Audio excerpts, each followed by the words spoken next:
Welcome back to KJ's channel. Good to see you guys. Hope you had a good weekend. Sheridan and I were talking about our two little vlog channels. You know, she does most of the family vlog, which includes more of the boys and more of what they do during the week. And then this has kind of been my daily journal, just me keeping up with what's going on in my life, and it's been really good, you know, just journaling. But we were talking, and I don't think I've ever really shared my call to ministry and how we ended up here in Jordan. And so I think I want to kind of tell that story. Finished my 4 miles, and it feels hot in the house. It's a little chilly outside. It's 37. Chance of rain and snow tonight, but I figured as I'm cooling down, I'll sit outside and share with you guys. I decided I want to start when I was in high school. I talked to a recruiter and didn't think that the military was for me.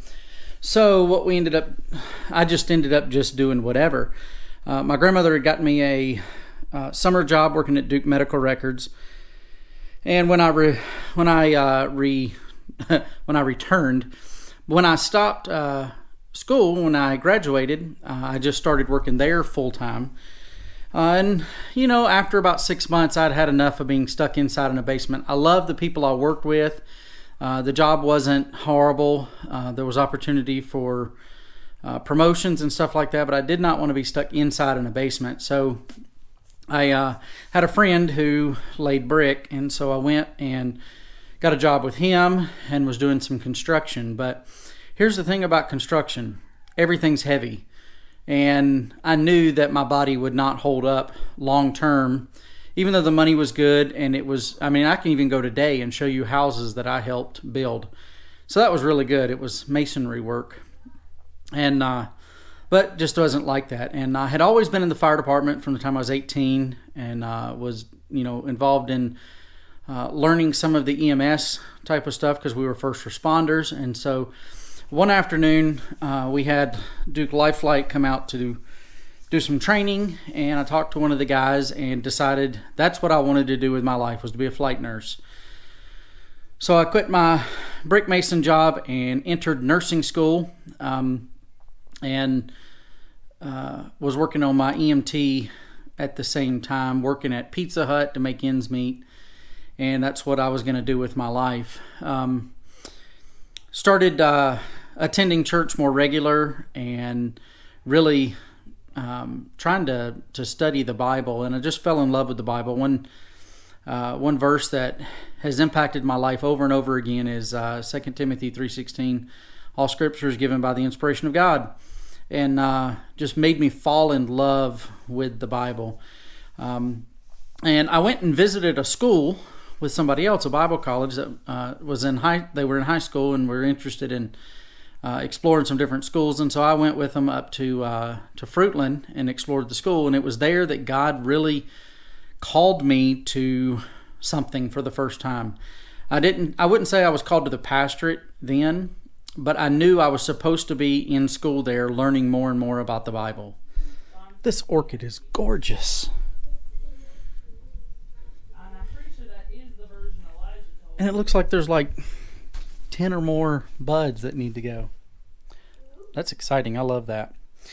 So while I was at Fruitland is when God kind of clarified my calling to the pastorate, and specifically small churches in places that are difficult for churches to call pastors. A lot of places like Jordan and other small churches in rural communities or in difficult places are seen as stepping stones. You go, you cut your teeth there, then you leave for something better. And I didn't think that was fair to those churches. And so the Lord really gave me a heart for small churches, specifically in areas that are more difficult for pastors to survive in. What I mean by that is you can be a small church in the middle of a big town, but there's jobs, there's opportunities, there's other things that a pastor can do. When you live in a community like this, and a few other communities, or many other communities, I actually think that a majority of pastors fall in this category. You don't have all the opportunities that bigger cities have, so it makes it harder for a pastor to stay there. There's lots that go into that. That's a whole nother video. But anyway, I felt kind of like that's what my calling was. And during that time, he kind of clarified that call that Montana was where he wanted me to go. And so that was my idea for that time when I was in school. But he had not told Sharon that yet. So, since God had not confirmed that call with Sharon, we went back down to where we came from in STEM, and I worked as a deputy. Did some stuff for about 2 years. We were involved in church, and we were helping a church. And then the Lord provided an opportunity for us to come on a mission trip to Montana, and we did that. And it was on that trip that God confirmed with Sharon that Montana was it. But we still felt led to hard to reach places. And if you know anything about Montana, western Montana has the mountains and all of the beautiful views and all that kind of stuff. And in my thoughts then, they've since changed, but my thoughts then were that would be easy for people to attract pastors with all of that beautiful landscape and opportunities that were there. Since then, I've learned that it's just as hard for them to keep pastors also. There's just not a lot of income. And, as much as you try to be spiritual about it, it takes money to survive. And so, anyway, so I chose eastern Montana, which is actually closer to what I was used to growing up on a tobacco farm.